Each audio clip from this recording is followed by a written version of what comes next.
Hi guys, welcome to my YouTube channel.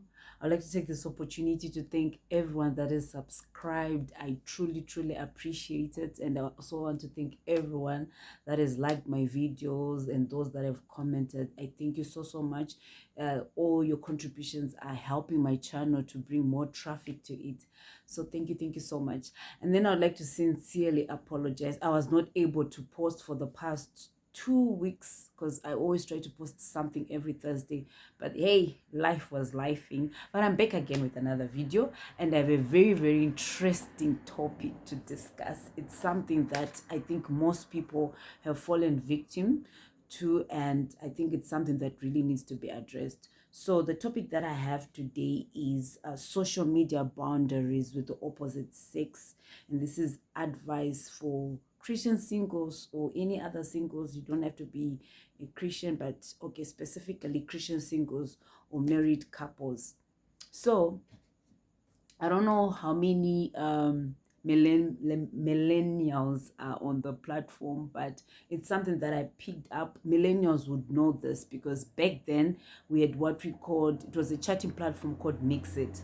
And you'd find out that I came to the realization that mostly when you be chatting frequently, things tend to happen.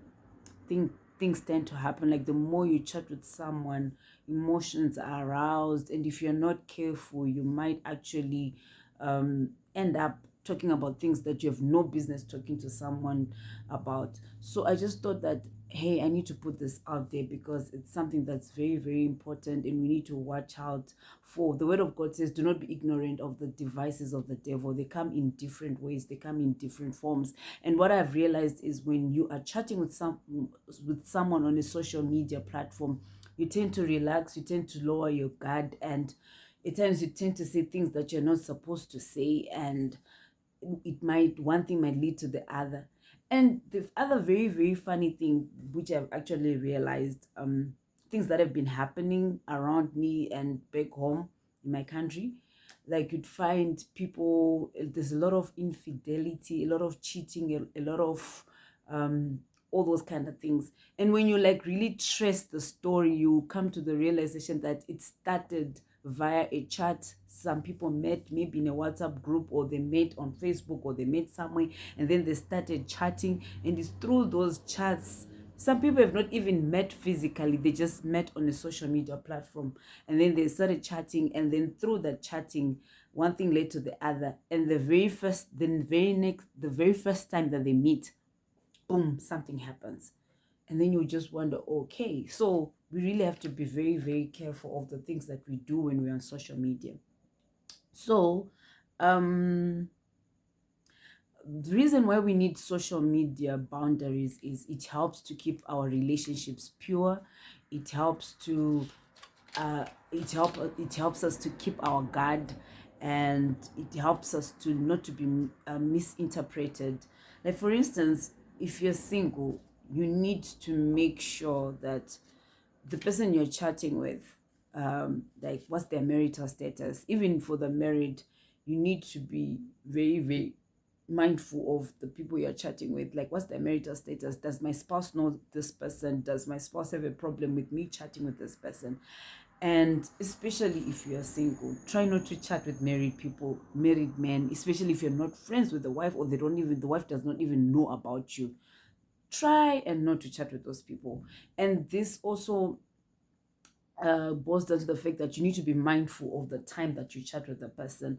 Like, if you're saying we have no business chatting with a married man anytime after 8 o'clock or anytime after 9 o'clock, what are you talking about? This is the time that this person is supposed to be in bed or with his family having quality time. So why are you chatting with this person at like late hours? So you need to be mindful. And the same applies to the married people. You have no reason chatting with someone who's single after 8 o'clock, after 9 o'clock in the evening, 9 p.m. in the evening. I mean, that's just the beginning of things that are not supposed to happen. So be mindful, and be mindful of the emojis that you use. If you're single, you should be mindful of the emojis that you're using. If you're chatting with someone who's married, and if you're married, also be mindful of the emojis that you use when you're chatting with someone's wife, when you're chatting with someone who's single, because it's through such communication that there might be a misunderstanding and one thing will lead to the other. Just try and keep it clean.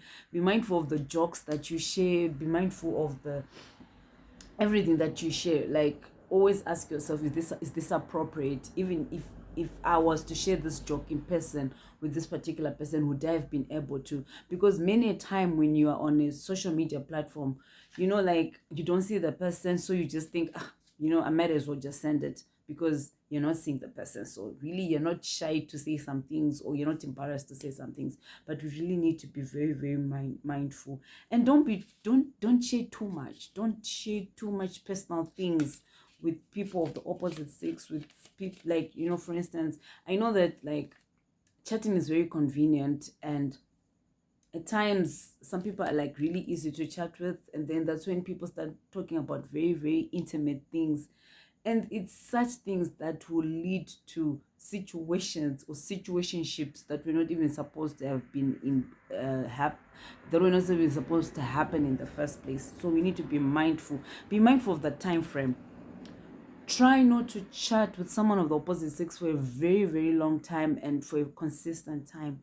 The more you chat with someone, like, for instance, you wake up, that's the first person you're chatting with during the day, you're literally chatting with them the whole day. What I've come to realize is, chatting with someone consistently breeds or brews emotions. It brews intimacy. Like, you get to a point whereby you actually start missing that person. Like, you'll be just like, oh my goodness, I haven't heard from this person. So the frequency, be mindful of the frequency that you chat with someone.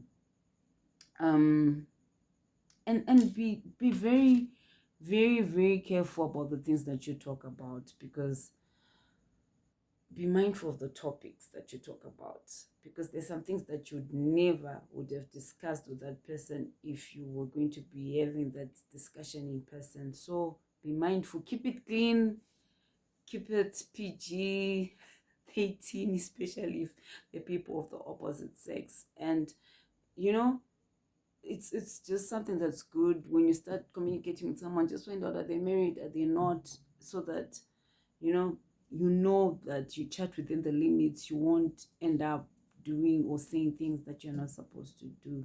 So I just hope this will be helpful to someone. Thank you so much for watching, and do not forget to like and subscribe. See you in my next video.